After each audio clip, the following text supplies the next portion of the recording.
right now, if you have any questions, then we can take those questions, inshallah ta'ala. And the sisters also, they can send their questions, inshallah. Can we take a shower when we are in the state of Ihram during the Hajj? Yes, you can take showers when you are in a state of Ihram, as many as you wish. There is no restriction on that. You can take a bath. Now, using things like soap, scented soap, like shampoo, and those things, better not to use them.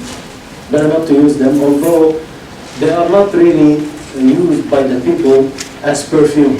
People do not perfume themselves using soap and shampoo, right? But since those, they might have scents in them, and a number of scholars say you should not use them, then we should stay away from using these. But then using unscented soap or unscented shampoo, all of that is fine. Which is herbal shampoo? Herbal. It's not like a regular shampoo. Herbal. Well, the herbal shampoos also, they might have... all natural. If it's all natural, if it is all natural, but then even some of the all natural things they might have, some, because there are natural perfumes. You see, musk is natural too, but then it's a perfume, so you should not be using it, right? And the likes of that. So if you use unscented, that would be the best. You don't really need to use it. You don't really need to use it. When we go for the Umrah first, we are in the Ihram. Yes. After finishing the Umrah, we had our haircut, right? So the Yes. hair might fall on Ihram. Do we need to take two Ihrams, or just one will be enough? We can just, shred the thing and then... One Ihram usually will be sufficient, but they sell those Ihrams everywhere there. So in case your Ihram got messed up or unclean, then you can change the Ihram. But you can have two Ihrams, you can have two of them, you can exchange. And actually, after you finish your Umrah, you can wash your Ihram and use it for Hajj. This is what most people do. Now sometimes, if you get something spilled over it and got messed up really badly, and even if you clean it, it doesn't get that clean, then you want to get new ones, that is fine. But if you buy two, then you will be carrying two. And wherever you go, to Mina, to this, you will be carrying all that with you, right? Hold on. You have another question? Yeah, just skip on mine. Okay, you will remember it inshallah. Hold on. Alaykum assalam. If we want to do more than one Umrah, inshallah. If you want to do more than Since one we're going to be there for 5 days, can we do that? Okay. And how? It is not part of the sunnah to repeat umrahs while you are there, right? Now, you can, instead of doing the umrah, you can do the tawaf. 7 rounds when you are close, 7 rounds and pray 2 rakat, right? You can do that while you are in Mecca. It is not part of the sunnah to perform many umrahs. Why? Because Rasulullah ﷺ, when he was there, he was not performing umrah over and over like that, right? So, and the companions too, radiallahu anhum. Rasulullah ﷺ only allowed Aisha, radiallahu anha, because she had her menses, right? And she was saying, like, all of you are going to go back, you perform twice, like you did Umrah and then you did Hajj, and I will go with just one, right? Because she missed the first Umrah. So after the Hajj finished, he allowed her, alayhi salatu wasalam, to perform the Umrah. But if you want to do that, you have to go out, as Rasulullah ﷺ told Aisha, you have to go out from the Haram, the area of the Haram. Most of the people go to an area called At-Tan'im, and there is a masjid there, they call it Masjid Aisha. And they go there and they perform their ihram from there, and they come back and perform Umrah, right? So actually, if you are from those who are going to Mecca first, then Medina, and then back, on the way back you might get a chance to perform Umrah. It is allowed. There are scholars who say that it is a bid'ah, you should not be doing Umrah and Umrah and Umrah. But then the hadith of Aisha shows that it is allowed, inshallah, to do this, right?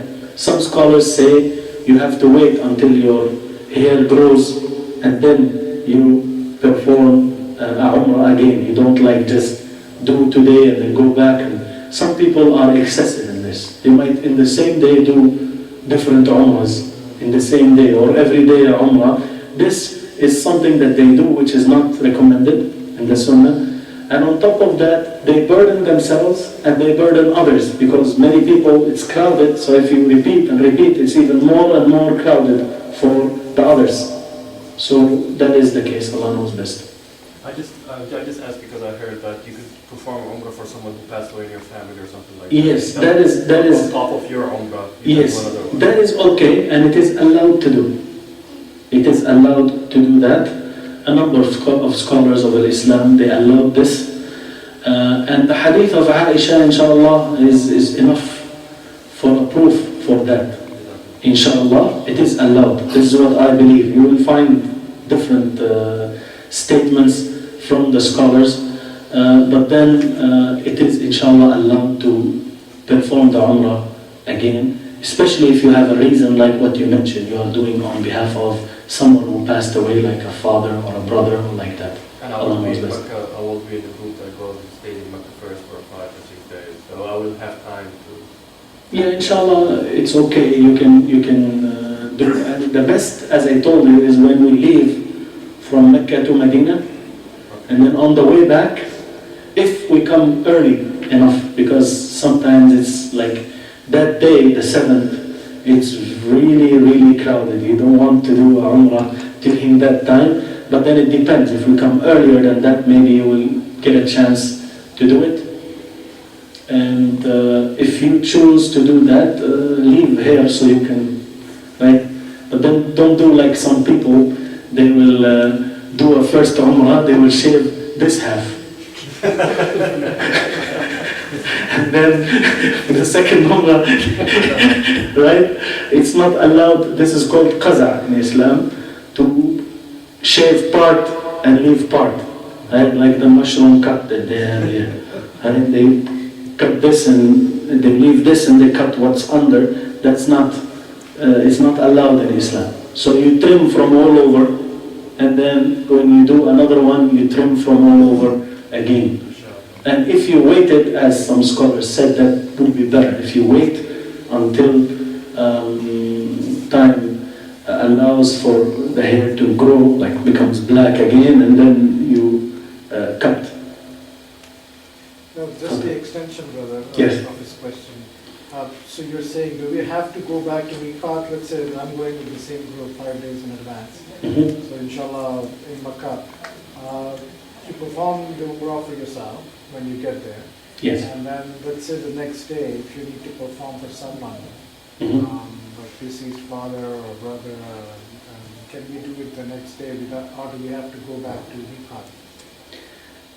You do not have to go to Miqat. You need to go outside of the boundaries of the Haram, right? Which means you go to that place called the Tan'im. Even if you go to Arafah, for instance, Arafah is not part of the Haram.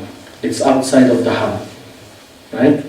So you need to go outside of the Haram and then come back. Okay, So for instance, if you have someone, for instance, you go to Jeddah, for instance. And from Jeddah on the way back, you put on your ihram. That's the way. Anyone who does Umrah, he has to go outside of the Haram. Do we have to cut our hair if we are performing the Umrah for somebody else also? The same rules apply. Exactly the same rules. So you need to tell the barber how many times you are going to pass Umrah. So that he doesn't cut it too short for you. Yes. One thing of the month of Dhul-Hijjah, Fard Tawaf, we have to be done. On the first date of the Dhul-Hajj, Fard Tawaf, will have to be done. The tawaf al-ifada or al-ziyara, which is the second one, the one we do on the 10th of the Hijjah. 10th of the That's what the one you are asking about? That's the first tawaf. This is the Yes, that's the fard for the Hajj, yes. You have the tawaf that is also compulsory for the Umrah, which you do once you arrive.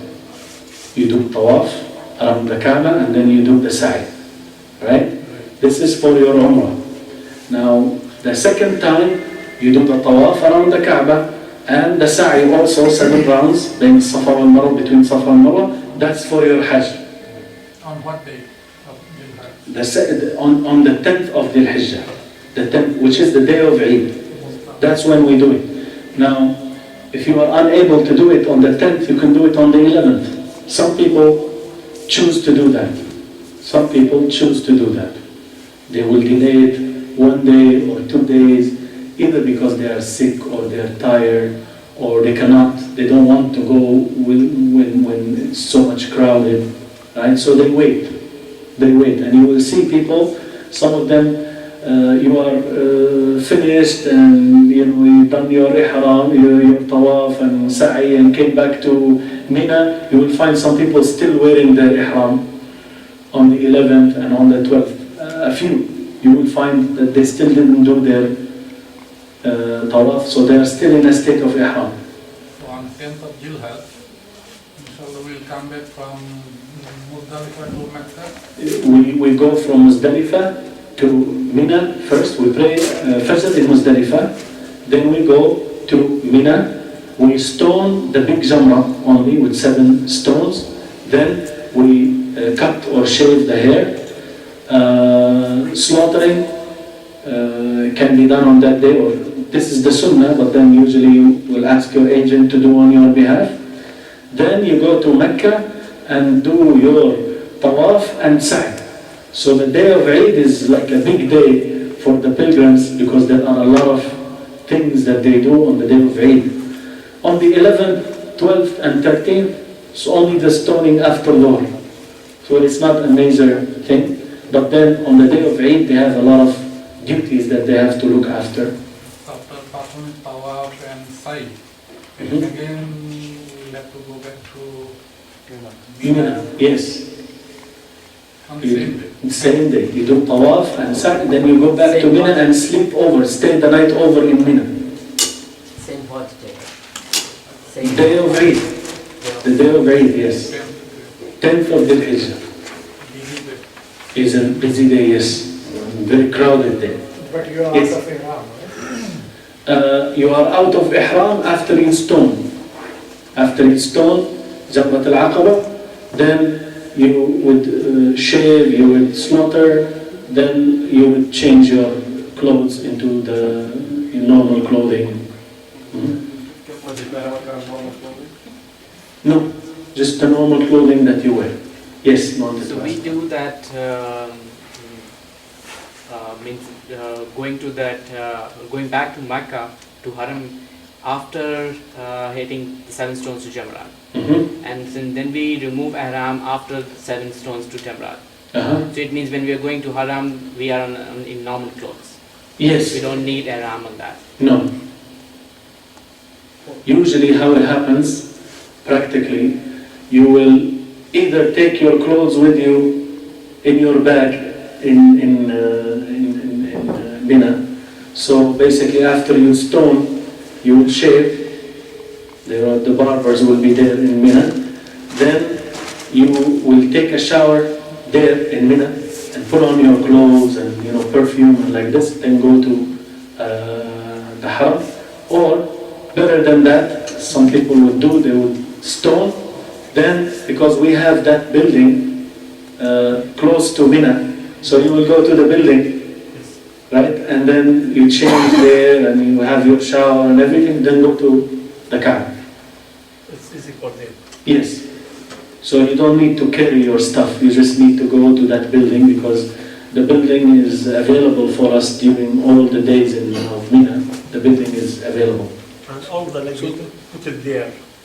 You put your luggage there and everything, yes. How far is the building from the place? Uh, 15 minutes? 15 minutes walk. 15-minute walk. 15-minute We walk. can leave our stuff in the building. Yes. You see what happens after, when we are in Mecca, right? When we are in Mecca, we finish our days in Mecca. Now we are getting ready to go to Medina. Going to Medina, you're staying 4 or 5 days there. You don't need a lot of clothing and you don't need a lot of stuff. So usually what we do is, we just take the clothing that we need for Medina. And the rest of the big luggage, we just put it in that building. In the building, yes. We put it in the building. We go to Medina, light, carrying light stuff, right? We use whatever we need in Medina, right? Then when we come back now, we're going back to the same building where we left our clothes, where we left our bags, right? So we'll go to that building, and depending on how early we arrive, we might stay the night in the building, or if we came in the morning, then we're just gonna get there and proceed to Mina right away, right? So this is the case. Yes. Because we're all moving in a group, like together, and we're performing all the rituals and everything together. So, like you said, during the day, you can do this, you can wait. So, would that delay the other people, members of the group, or somebody will say, okay, now we're going to do this, and then everybody will follow that and do that, perform that ritual, come back again, and then somebody will say, okay, next we're going to do that. Whatever, whoever will be the leader of the group.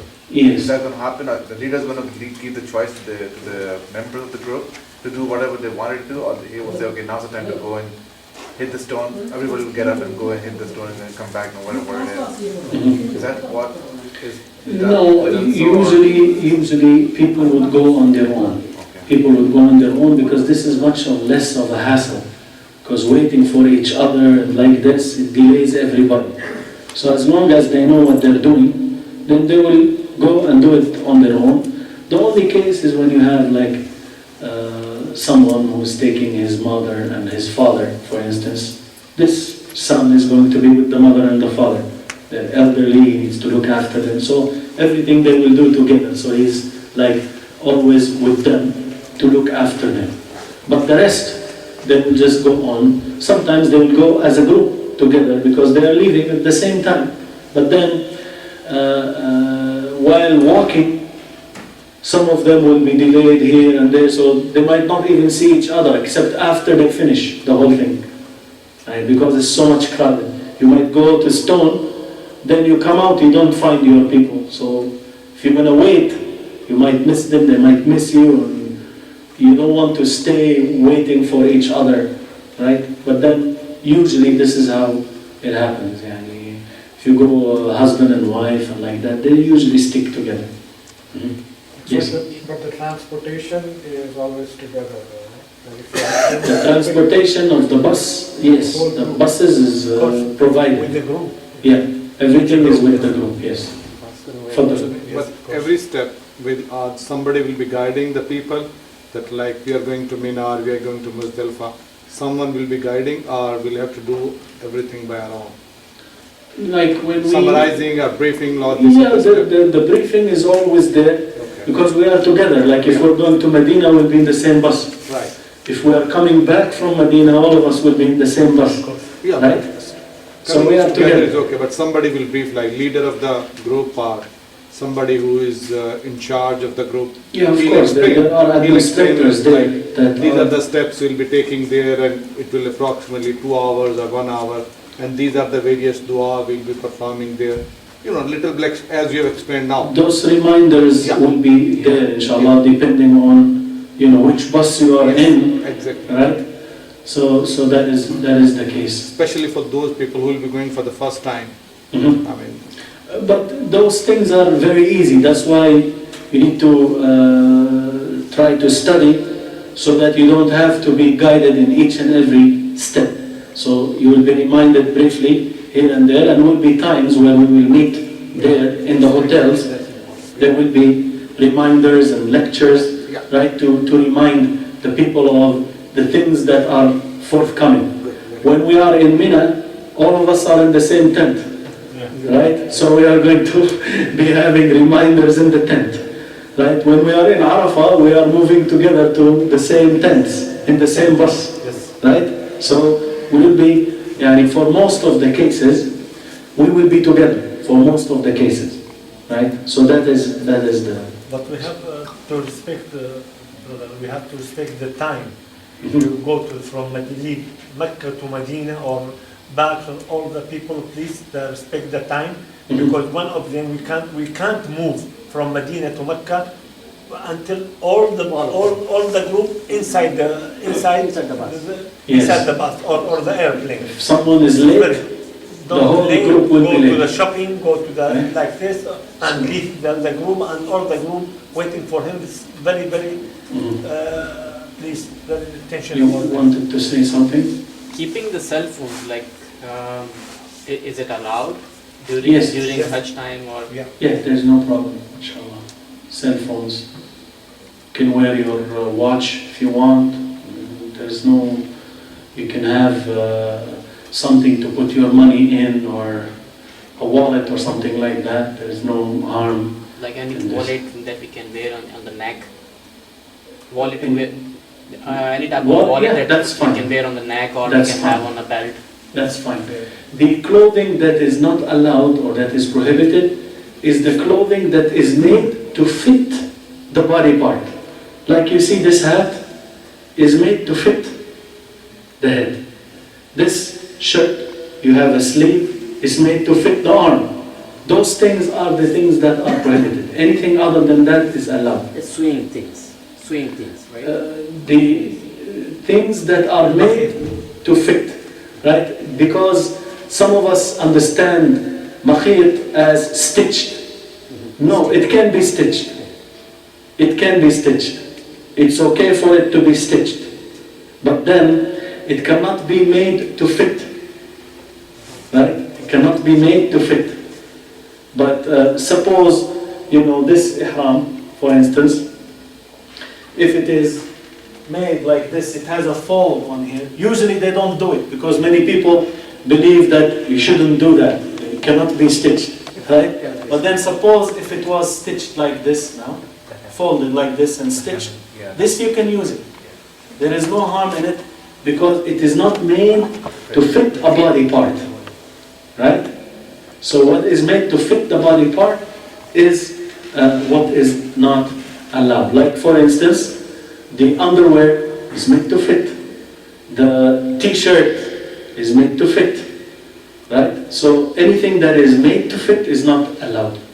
But other than that, it is okay. Like the cap also that you are wearing, the cap is not allowed. It is made to fit the head. It's meant to fit the head. It's made exactly for the head. If you are carrying an umbrella, that's okay. You can carry an umbrella because it's going to be sunny and the heat. So if you are someone who gets affected easily by that, just put an umbrella. Very important. Yes. So you take an umbrella, this way you are not feeling the heat of the sun, So that is the case. Any kind of footwear is okay, you said. Yes. As long as it doesn't cover the hand. Get something that is comfortable for you, right? You can wear it. Normally, because you make a lot of wudu, you go to the washroom, right? You're not going to be wearing shoes, right? So that is the case. Like a sandal. Sandal or slippers. Most of the people will wear slippers, so that's your choice. If you choose something that is comfortable for you from here, then that will be a good thing. Again, many people think that if it is stitched, you cannot wear it, right? So they will wear the slipper that is made from foam or plastic, and it has a hole that's ready-made, and it's not stitched, right? So most of the people will wear that, thinking that it's not allowed to wear that, but it is allowed to wear the other things. So choose something that is comfortable, preferably spongy, right? So because there will be a lot of walking and a lot of standing involved. A lot of walking and a lot of standing. So you need something that is comfortable for you. If you insist on using those slippers, then you can get you a thick one that is comfortable, so you can, walk and you will be comfortable walking. As far as ankles are shown, ankles are Yes, the ankles need to be shown, yeah. Ankles. Yeah. But I've heard that like you cannot have a slipper that this part is hidden. Is that the case? No. A slipper, A slipper that is hiding this part of the foot. it's okay, It's as okay. long as it doesn't cover the ankles. It's not called a boot or a khuf. As long as it's not a khuf, then you can wear it, inshallah. Is there any place in Toronto where we can buy that kind of slippers or the foamy stuff? I've seen in some of the stores. Actually, the Walmart has that. Different places. Yeah. Chinese, there is a Chinese stores, they have that too. Yeah. With the I foamy think stuff? I've seen in some of the Muslim stores. They keep them along with the ihram and other things. Yes. So I have a few questions here from the sisters. We'll go through that. Then I have a very important reminder before we finish. The most important reminder, I left the best for the last. Right? No? Say it now better. No, if they want to hear it, they have to stay. Okay. Now, the ruling on covering the face with something that is tied on the head and covers the face at the time of ihram. If it is made to fit, if it is made for that purpose, then it's not allowed. But if not, then it's okay. If you want to cover your face, for instance, you can take a piece of cloth, like the same type of khimar that you are using, put on your khimar that you are wearing and pin it. Pin it, and that's it. When there are no men around you, you can uncover it. When there are men, you can cover, right? And it is okay if it is touching your nose or touching your face, it is alright. You will see some people, some women, they will have something that they wear under so that this cloth does not touch the face. You do not have to do that. It's okay if it touches your, it is okay if it touches your face. Would it be feasible for the women during time of Hajj to pray separately from men in the haram? Because we heard that it is difficult and the women, they have to pray beside men. It is feasible, inshallah, most of the cases, right? You would be, at the time of Salah, there is an area for women and there is an area for men. Extreme cases when you are performing tawaf and it is last minute and they call the iqamah, everybody stood in line, you cannot even walk. There is no place even to walk. So you will pray wherever you are, this might happen. But then the women who are cautious, if they know that the time of Salah is coming, you need to stop and find you a spot before the last minute, right? This is the way to avoid this problem. What is the time that is most suited for women to perform tawaf so that they can stay away from the crowds, and likewise in terms of sa'i and stoning? Inshallah, performing tawaf around the Kaaba and also the sa'i, I don't recall a specific time that is better than the other times. Probably night time would be lighter crowds, so that would be better. Or sometimes early morning when it is sunny, people don't like to perform tawaf during that time. So these are, but then you don't have to go for that. For stoning, Rami al-Jamarat, stoning on the day of Eid it starts after sunrise. You can stone after sunrise, and you have time to stone until the dawn, the fajr of the next morning. So there's ample time to stone. If you go and stone after dhuhr, you will find it easy to stone, even for women, right? Even for women, they can go and stone. Allah knows best during that time. Now, on the day of the 11th, 12th, and 13th, stoning starts after dhuhr. So at dhuhr time, you will find it so busy, but then by asr time, the people have reduced in number. By maghrib, the people are much more reduced. So it is allowed to stone even at night. But if you want, you can go after asr. If after asr you still find it crowded, then you can do at night time. But I don't think you will need that, because this time around, I think they will have 3 or 4 levels of stoning, for the stoning. So you can go on the 2nd level, or the 3rd level, or the 4th level. This way, I hope there wouldn't be any problem in stoning this year, inshallah ta'ala. What about not intercourse, but then things leading to intercourse? Kissing, touching, and like that. All of that is prohibited while you are in a state of ihram. While you are in a state of ihram, this is not allowed. After you finish your umrah, it's allowed. After you finish your hajj, it's allowed. Right? Completely finish your hajj, it's allowed. But during the time of ihram, it is not allowed.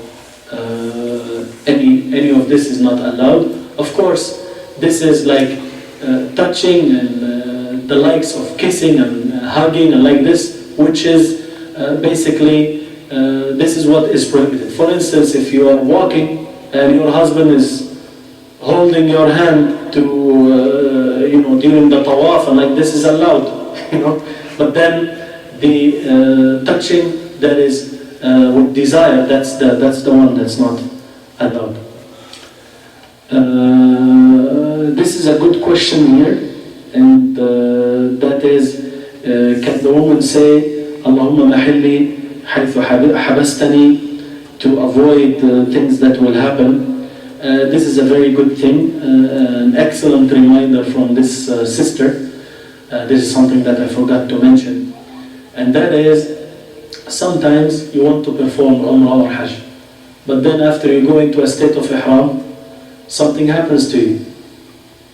You walk, you slip and fall, you break your leg, you break your arm, or you fall on your head, you are fainting, and you cannot perform for some reason or the other.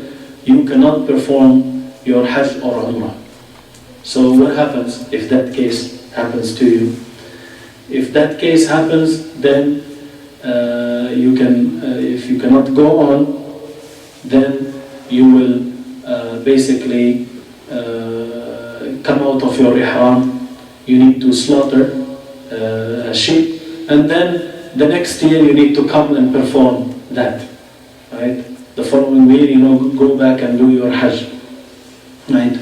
Or the Umrah, once you are able to do it, you can go back and do it. But then there is a way to stay out of that, and that is at the time of ihram, when you say labbaik Allahumma umratan, that you want to perform umrah, you say Allahumma in habasani habis famahilli haythu habastani. Oh Allah, if anything prevented me from completing my umrah, then I will stop wherever you make me stop. Right? Whenever you destine for me not to finish, then that's when I will end, and I cannot go on anymore. If you make this condition at the beginning, then you do not have to slaughter, and you do not have to come back again. Except, of course, if it is Hajjatul Islam, you have to do it whenever you are able to do it again, right? But even if you have performed Hajj and Umrah already, and now you're going to perform a voluntary Hajj or Umrah, and you didn't say the condition, you didn't make a condition that if something prevented me, then that's where I will stop. Then you have to come back and do it again, right? You have to come back and do it again. So those who are, this is something for those who are afraid. They have some certain type of a sickness, right? They have a lot of, some of us are not as healthy, so there is a chance that they might get sick and they might not be able to finish. Those, it is recommended for them to say, "Oh Allah," at the time of ihram, not after 2 days or after you are performing the tawaf, "Oh Allah, in habasani habis," not that time. Exactly at the time when you are saying labbaik Allahumma umrah or labbaik Allahumma hajjan, then you say, "Oh Allah, if something prevented me, then I will stop right there and then." So this way you make a condition, you do not have to repeat. What about taking a bath and wearing the ihram from Toronto? You can do that, but then you will have 7 hours on the airplane, and then you're going to get off somewhere in Zurich for 1 hour or 2 hours. Then in our case, I think we stop in Beirut too. No, that's that's in the back. The way back. But in the, from Zurich 3 hours and then go to the Riyadh just 15 minutes stopping in the inside the airplane in Riyadh. Yes, and then back to Jeddah. Yes. Okay, so yani, this is the case. So you will be wearing the ihram much earlier. In our case, right? In our case, basically we will wear the ihram in Zurich. We'll wear the ihram in Zurich. Why? Because in Riyadh, we will not get out of the airplane. We are staying inside of the airplane, right? So you don't want to wear the ihram inside of the airplane. Otherwise, if we get off in Riyadh, in the airport, I will say, let's leave the ihram until we get to Riyadh. There is no point in, right? So that is the case. Is it allowed to sign to the black stone instead of receiving it or touching it after finishing tawaf? Yes, the same thing. When you cannot kiss or touch or perform sujood on the black stone, then you just sign to it and go on.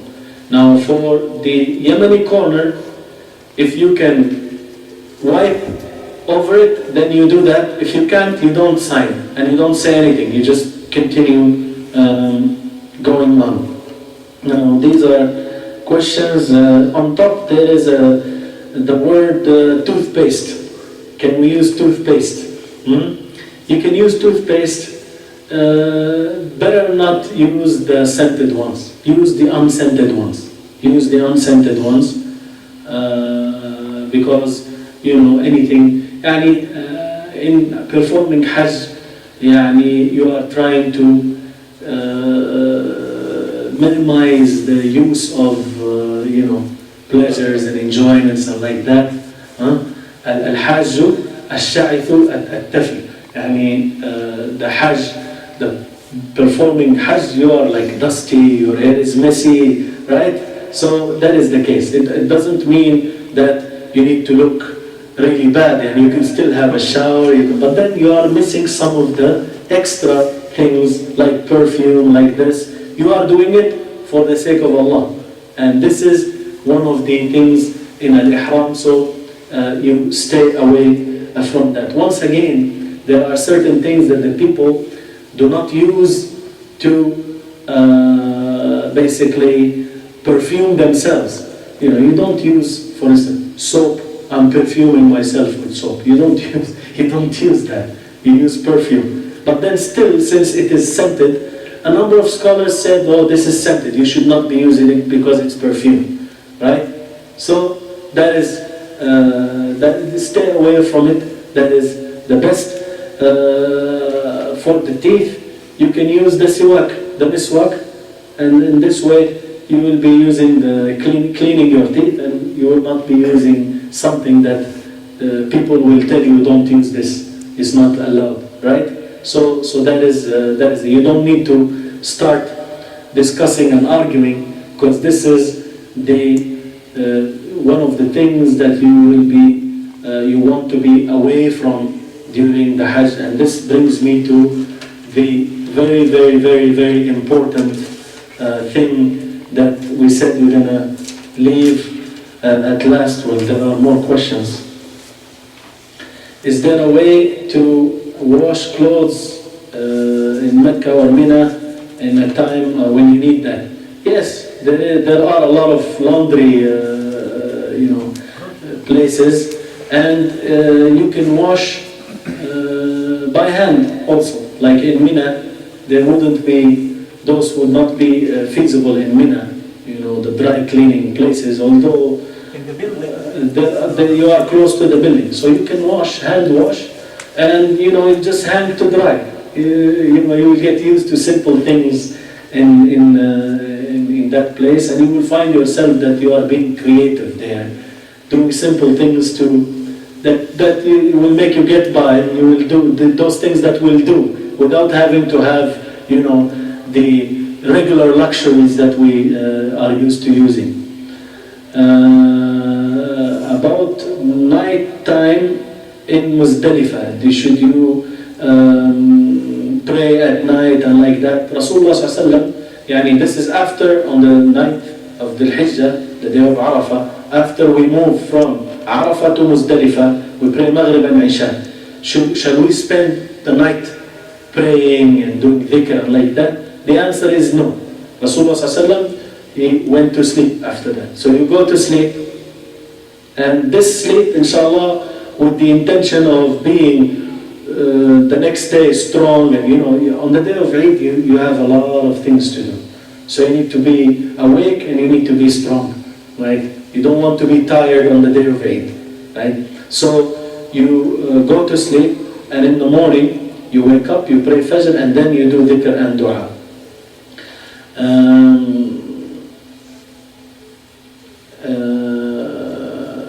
Is it allowed for women to leave Muzdalifah in the later part of the night? Yes, this one is not like really that important for us. That's why I didn't mention it. It is allowed for the weak and the elderly to leave at night from Muzdalifah. They leave earlier than the others. Everybody should pray Fajr in Muzdalifah, they stay doing dhikr and dua, then they move to Mina. Now those who are weak and elderly, they can, or young, too little, kids and like that, women who are weak, then they can leave earlier from Muzdalifah. So once they reach Muzdalifah, maybe they reach 8 or 9 or 10 p.m., they would stay until 3 or 4, then they don't wait, they leave before that, right? But this is only for those who have an excuse, weak or elderly. Silk clothes are, what type of perfume can women wear?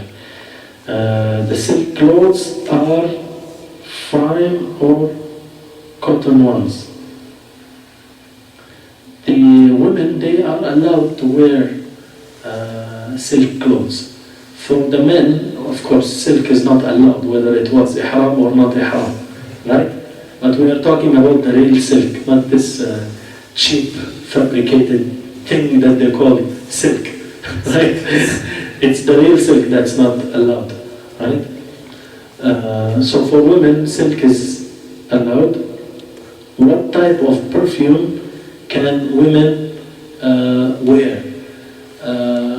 Well, the women, they can only wear the perfume even outside of ihram.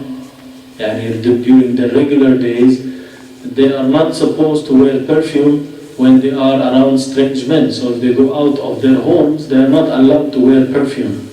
They only use that in closed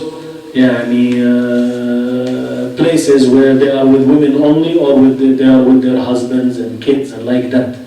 Now, going out, wearing perfume is not allowed at all during the ihram. It is not allowed for women and it is not allowed for men. Even if the woman is having a private room with her husband during Hajj time, right? If it is the time of ihram, she's not allowed to wear the perfume. She's not allowed to wear it. Lastly, the very last one. Quick one. Yes. Quick one. I have a question regarding the salah timings in Mina. We are going to have 5 salahs in Mina, right? Yes. Dhuhr, Asr, Maghrib, Isha, Yes. and then next Fajr. Mhm. Do we have specific timings for those salat? Are we doing with Jamaat or individual? We are Same doing with the thing? Jamaat probably in the tent, right? There are masjids there, but they cannot house all the Muslims there, and some, depending on where you are, you will be far. So,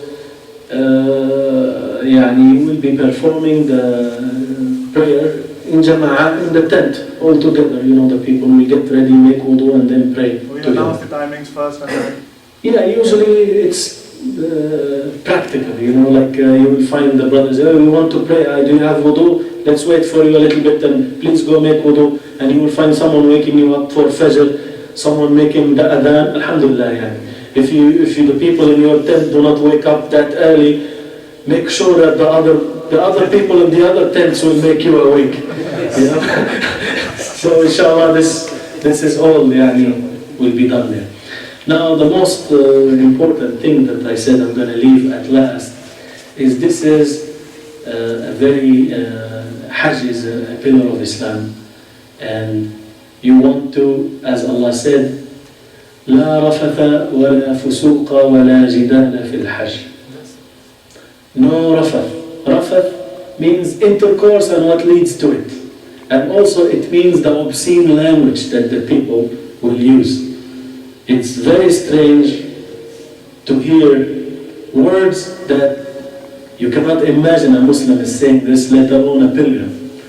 But some people, because they are used in their daily lives to use words of obscenity, profanity basically, when they see something going on that does not appeal to them or that they do not like, they start using from that,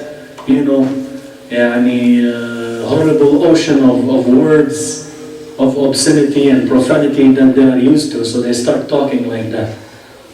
لا رفث ولا فسوق, no disobedience and sinning in Hajj, and no jidal also, no arguments. Argumentation or discussions could be, if you are asking or discussing something, trying to establish a point, in a way of advising one another. Our brother, this is the sunnah, this is what we should do, we don't want, this kind of discussion is allowed. But then the discussion of, why are we waiting for so long, and you came in this way and you went, and there are so many things that will happen during Hajj. You need multitudes of patience. If you don't have patience, if you lose your patience, you lose your Hajj. Imagine you paid $6,000-7,000, you want to do Hajjat al-Islam, this faridah, this pillar, and then you go, you get it all wasted because you were walking and someone stepped on your ihram. Or you sat on a chair and that chair happened to be, it has some oil on it or something, and you found your ihram as a spot, as a stain. Or you went with the group leader and you were waiting for the bus to come and the bus is late. And you start fighting with this person, where is the bus and why are you this and why? And one word lead to the other word and the other word lead to the other words, and then you end up, fighting, and you end up having no Hajj basically. Many brothers actually, I don't know if you've seen some of them, they will tell you, I went to Hajj, but you know what? I think I'm gonna have to go again and do it. Because I lost it, many times I lost it. There are a number of brothers who talk openly like that. why they are open? Right? So you are going there, the safar basically, safar or trip or a journey, they say in Arabic, سفر لأنه يسفر عن أخلاق الرجال. It's called safar because it shows the character and it shows the morals that the people have, right? So here you might see people, you see them nice and kind, and because if you see them for a short time, when you go with them on a journey and he goes in the washroom, someone goes in the washroom and takes time more than he should, and you find them fighting about the washroom and why it took so long, and maybe some will take an extra step. He will knock at the door and then you come out, why are you knocking on the door, and you blast him, right? And like this, or someone standing in line for the washroom, someone does not want to wait, so some sort of a trick or some being like a little bit aggressive, he will walk in front of the others and they say, get back in the line, and it starts fighting. Those things, they will happen a lot. And some of us go from here thinking that I'm going with, I paid so much money, so I will get my money's worth, and therefore I have to get each and everything that I was promised to get. Now, in terms of business-wise, you are entitled to all of your rights. You are entitled because you paid, right? But then remember that you paid to perform Hajj. And those who offer the service, sometimes they will be able to live up to what they said. Sometimes they will not be able to live up to them. Sometimes they are excused, sometimes they don't have excuse. But many times they do have an excuse. Many of the services that are offered there, like the transportation from one place to the other, those who take you for Hajj, those Hajj businesses that are here, they have no control whatsoever on that there. They are like yourself, under the mercy of the driver or the person in charge of the driver. That's it. You have nothing to say, nothing to do, nothing much. You can just ask and they might give you, they might tell you just go, and that's it. So this is the case. When you go there, remember that you are going there just to perform your Hajj. That's number one, right? Some of us, they pay a lot of money, deluxe package and extra deluxe and VIP, some of them they call them. VIP, very important person. When you get there, you find yourself within 3 million people, you find you're not as important as you thought, right? So that is the case. How very important you are if you have a lineup that you have 20 people in front of you. You might think this is bad service, I paid so much money for this, right? And some of the programs they call the easy Hajj or deluxe, super deluxe, easy. You go there, it's not as easy as you thought. You will stand up for 2 hours just waiting for a turn to come, right? Your turn to come. So you discover it's not as easy as you thought, and then you start arguing and like this. So you need a lot of patience. And if your goal, your first goal is not to perform the Hajj, you want, it's a tourism and you want to go as a tourist, you want to be treated as a tourist and as a VIP, this is your main thing or the number one thing on your agenda, then you might face things that you do not like, and you might come back from there with no Hajj, really. You have to go and do it again. So this is the case. What is it that you want to do? And keep reminding yourself with this, and remember that the one who has good character, husnul khuluq, he has the level and the degree of the person who is fasting and the person who is performing night prayers. There is nothing that is heavier on the scale on the Day of Judgment, nothing that is heavier than husnul khuluq, than having good character. So you should be going, not only that you will perform Hajj, you will also be in the service of others. You should help others to do their Hajj. And also you should help those who serve, help them serve too. Don't go as if you are just, I'm a guest, I'm expecting, yes, you paid and you are expecting service and you are entitled to, but be better than that. Be better than that, be in the service of others. Even help the one who cannot do his job. Rasulullah sallallahu he said once about doing good deeds, he said, تُعِينُ صَانِعًا أَوْ تَصْنَعُ لِأَخْرَقٍ. You help someone who is going to do something, a job, like making something, you help him in what he is making. Or even other than that, someone who is supposed to do something, to do a certain job or to make a certain thing, and he is akhraq. Akhraq, it means just a fool. He just, as we say here, akhraq, he's a goof head basically. He has a hole in his head basically. So, literally speaking. So he doesn't know how to do things.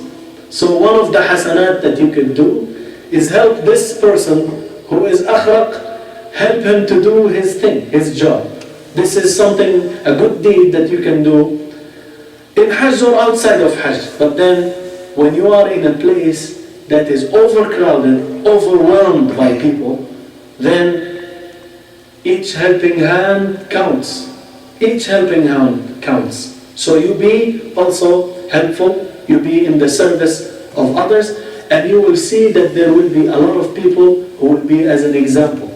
I have seen many times someone who is very, very old, barely able to walk. He takes cups, filling the Zamzam water and going around giving people to drink. Well, that's the most he can do. He cannot help them with other things, so he's doing that. He's just using his body. Although he's an old man, he can barely walk, but then he's trying to help as much as he could, right? And then many of us could do much more to make the Hajj of the whole group much more efficient and much more fruitful. And inshallah, this is a very important thing. We need to keep this on our mind, and may Allah subhanahu wa ta'ala help us to remember Him and to thank Him and to perfectly worship Him in every day of our lives and also during the Hajj time, inshallah. Now there will be another session, as we said, on the 16th of November, bi'idhnillah ta'ala.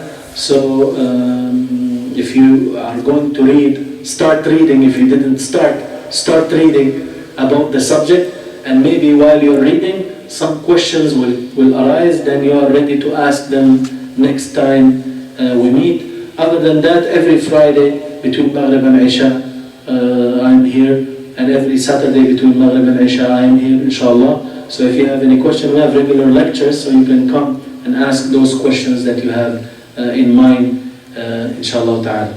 جزاكم الله خيرا سبحانك اللهم وبحمدك أشهد أن لا إله إلا أنت أستغفرك وأتوب إليك.